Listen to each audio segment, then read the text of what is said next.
Hi, in this video today I'm going to show you my technique for doing collage. I'm going to create a collage picture of a seagull. This was collected in my sketchbook when I was in Wales. Today I'm going to be using some Inktense pencils. It's a very mixed media piece, this, some gouache, and some gesso, and also the collage elements that I've collected, bits of paper, and I'll talk you through that selection as we go through the video. So come along and enjoy this video of a collage picture of a seagull on a rock. So this is my canvas. It's a piece of mount board cut to about 4.5 inches square. And I'm going to stick my first piece of collage down, and this is a piece of sugar paper. You do have to be a bit careful with the materials you choose, and sugar paper is prone to fading, so make sure you tell people if they buy something to keep your work out of direct sunlight. Nice piece of textured brown paper that I found now. I've liked this. It's in a sort of a notebook that I own, and it's got a wonderful sort of texture. And what I'm trying to do here is make cliffs and sort of the green is the sort of the grass on the cliff edge, and finally adding in some little bits of text. It's all quite random at the moment. Not too much thinky. A little bit of my hair there in the camera, wonderful. And this is the main piece of paper that I wanted to use. It's got a couple of feathers on it and some stars, and I thought that would go nicely for the image that I've chosen here, which is obviously a seagull. So that's the sticking down part done. Now I'm going to add some gesso to the canvas that I'm creating here.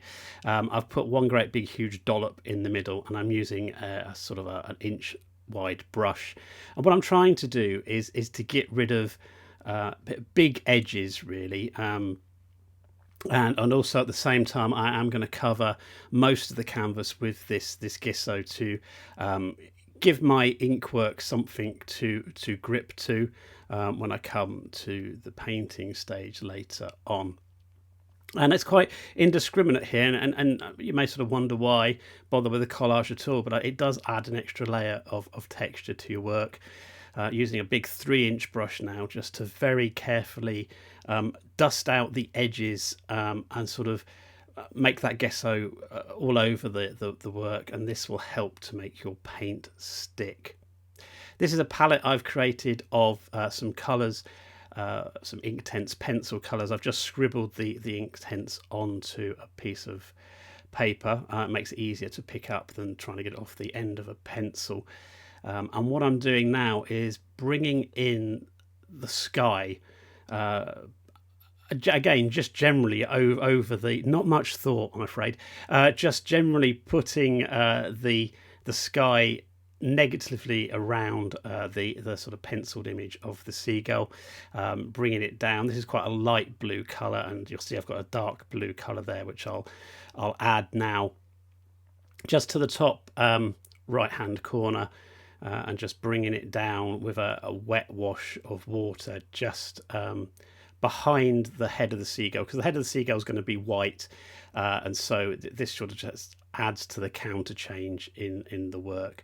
And like I say, I'm being quite indiscriminate here, just sort of painting all over the image, really. I'm going to use gouache for the subsequent layers, so I'm not really too worried. I could actually just go all over the seagull if I'm honest, but this just helps me to see the elements of the image before we start getting in with the gesso.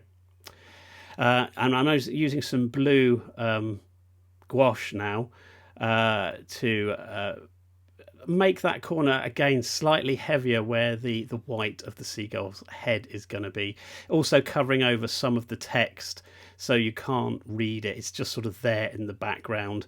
Maybe it's sort of posts going along the cliff edge, I don't know, but leave the viewer something to think about is what I'm trying to get at here. So cover up some of the collage, but sort of leave little bits and glimpses of it. I like to try and find sort of relevant words to leave so the viewer has something else to look at while they're looking at your image, maybe to distract away from the terrible drawing. But I do like this technique. It's become one of my favorite techniques for creating images. I'm going to move into the rock now, and this is all gouache paint that I'm using now, mixed up from similar colors in the image, so a red, a blue and a yellow, and just mixing all the colors together. You can see this has kind of got a red tinge to it, sort of a maroon tinge to it. I'm not too worried about that. I'm trying to paint around the feather that I wanted to leave, as a kind of something that might have fallen out of one of the seagulls as it stood on this rock. This actual image in my sketchbook came from a quick drawing I did at Tenby, and this seagull was actually on a post as opposed to a rock, but the collage dictated rock, purely because of the colours and the shapes that I've ended up using here. So don't feel that you have to make your sketch fit your canvas. Perhaps make the collage fit the image. Not really much to say about the rock. I'm just going to try and make it a bit more 3D by adding some lighter gouache now, just adding some white into the mix. And the paint is still wet, so I'm still able to kind of blend the colours together to sort of reduce any sort of hard edges. I haven't got a thing against hard edges, but I do like to smooth my paint into the work. And here you can see the head of the seagull going in now, and you can see that counter change working really well between the blue sky and the white of the seagull. I'm going to put in all the white bits first. I generally find with gouache that's the best way to work. Sounds a bit silly really, because you can put your light colours over your dark if you want, but I always like to stick in my white colours first of all, just so that I can see where they are. Again, it sounds ridiculous really, because if you're using a sort of a fairly light sort of ground, then you're not going to see them anyway, but you know, that's the way my brain works, slightly backwards to everybody else, I think. You can see the texture of the paper also sort of having an effect on the head of the seagull, sort of lifting bits out, the light catching on some of the bits of paper edges where they're sort of torn rather than cut. Again, I've used some more white paint into the same colour as the rock beneath. So this grey colour that I'm adding now is really just a sort of a derivative of the rock colour, and that helps to bring sort of unity to your image. Putting in the dark colour of the tail of the seagull. Again, the same mixture of red, yellow and blue to make this sort of fairly dark but not quite black colour. And I'm being quite sort of angular with my brush marks here, trying to make that tail stick out from the background. When you look at seagulls, they do have this kind of pointy tail and a sort of a dark edge to their body, so I've just put that dark edge in there, and you can see that the gouache is blending into the seagull, getting rid of those hard edges in a way, and sort of adding some shadow area to the bottom of the seagull. Pulling the dark paint into the light paint, I do that a lot as well. It's a good way to mix the colour on the paper. Starting to go a little bit sort of blue with my grey now, but we can correct this because it's a gouache. You can still correct this. The gouache I'm using is actually just a very cheap one I picked up from an online store.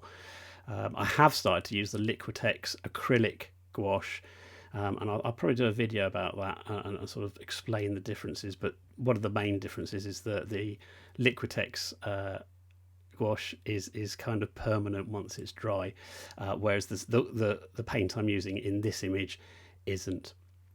And so as you can see, I'm able to blend in my colours fairly easily and get rid of those hard edges. Again, just bringing the white colour into the grey, spreading it around pretty much like a Christmas pudding. Everything they tell you not to do, I think I've done in this painting so far. But yeah, just trying to to get a 3D effect on the underside of that seagull, and sort of the reflection of the rock. The best bit now, the beak, and this is really just an orange colour and a very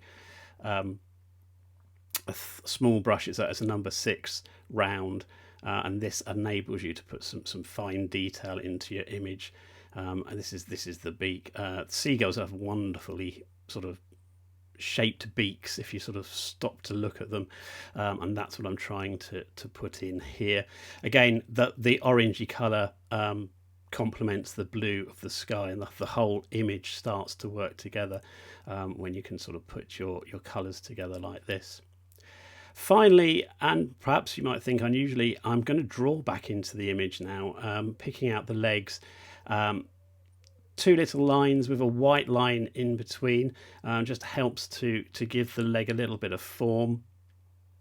Picking up some of the edges where the feathers are sort of tucking into the seagull with the pencil, and extending some of the lines just to it. And at this point it really is just a feeling I'm using here. I'm not looking for your looking at any particular image, just sort of picking things out.